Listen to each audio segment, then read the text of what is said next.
Hi guys, ഇത് ഞാനും എൻ്റെ ചങ്ങാരും ഞങ്ങളിന്ന് ഡയറി ഫാം വിസിറ്റിന് പോവാണ്. അങ്ങനെ രാവിലെ 9:30 അവിടെ എത്തി. അതിന് എൻ്റെ എൻട്രി ഉള്ളിൽ കയറി. ഇവിടെ വണ്ടി വെച്ച് കുറച്ച് നടക്കാണ്ട്.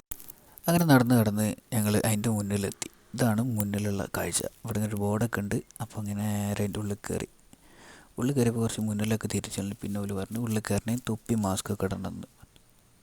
പിന്നെ ഞങ്ങൾ കൂട്ടത്തിൽ കാറ്ററിങ്ങിന് ഏറ്റവും പരിചയമുള്ളവനാണ്. അപ്പോൾ അവൻ പറഞ്ഞു തൊപ്പിയിട്ടില്ല, ഞാൻ കാണിച്ചു തരാമെന്ന്. അങ്ങനെയാണ് അവൻ കാണിച്ചത്. ഇതാണ് തൊപ്പിയിടുന്ന രീതി. ഇപ്പോൾ എല്ലാവർക്കും മനസ്സിലായല്ലോ അല്ലേ?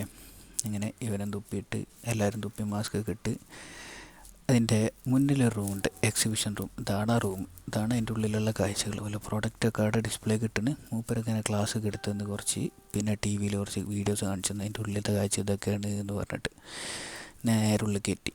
ഇതാണ് വാഷിംഗ് ഏരിയ. അത് കഴിഞ്ഞിട്ട് പ്രൊഡക്റ്റ് സെക്ഷനിലും ഉണ്ട്.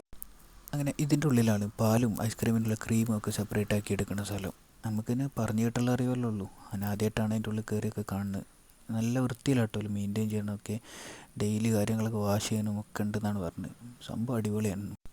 പിന്നെ ഇതാണ് പാസ്ചറൈസർ എന്ന് പറഞ്ഞ സാധനം. ഇത് നമ്മൾ ബുക്കിൽ മാത്രമേ കണ്ടിട്ടുള്ളൂ. ഇതിൻ്റെ ഉള്ളിൽ നിന്നാണ് പാൽ ആദ്യം ചൂടാക്കണം, തണുപ്പിക്കണം. അത് കഴിഞ്ഞിട്ട് ആ പാൽ നേരെ ഇതിൻ്റെ ഉള്ളിൽ കൊണ്ടുവരും. ഇതാണ് ടാങ്ക്. പുറത്ത് കാണുന്ന വൃത്തി നോക്കണ്ട, ഉള്ളിൽ നല്ല വൃത്തിയിലാണ് മെയിൻറ്റെയിൻ ചെയ്ത്. എന്ന് വെള്ളമടിച്ച് കേൾക്കലുണ്ടെന്നാണ് പറഞ്ഞത്. അവിടുന്ന് ആ പാലൊരു പൈപ്പ് വഴി നേരെ താഴത്തേക്ക് വരും. ഇതിൻ്റെ ഉള്ളിൽ നിന്നാണ് പാക്കിംഗ് ഒക്കെ. എന്താ രസം, പാലിങ്ങനെ ചാടി വരണം അതിൻ്റെ ഉള്ളിൽ നിന്ന്. ഇതാണ് ആ മിഷൻ്റെ ബാക്കിലെ കാഴ്ച. അങ്ങനെ ഇവിടെ നിന്നാണ് പാക്ക് വരുന്നത്.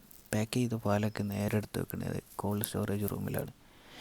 ഇവിടെ നല്ല തണുപ്പാണെന്ന് പറഞ്ഞു. അത് കഴിഞ്ഞ് പുറത്തിറങ്ങി ഞങ്ങൾ കുറച്ച് നേരമൊക്കെ ഇങ്ങനെ തിരിഞ്ഞ് കളിച്ച് 2 സിപ്പപ്പും ഐസ്ക്രീമൊക്കെ വാങ്ങി അവിടെ നിന്ന് ഇറങ്ങി. പുറത്തിറങ്ങിയൊക്കെ വേണം ഒടുക്കത്തെ മഴ. ബാക്കി പിന്നെ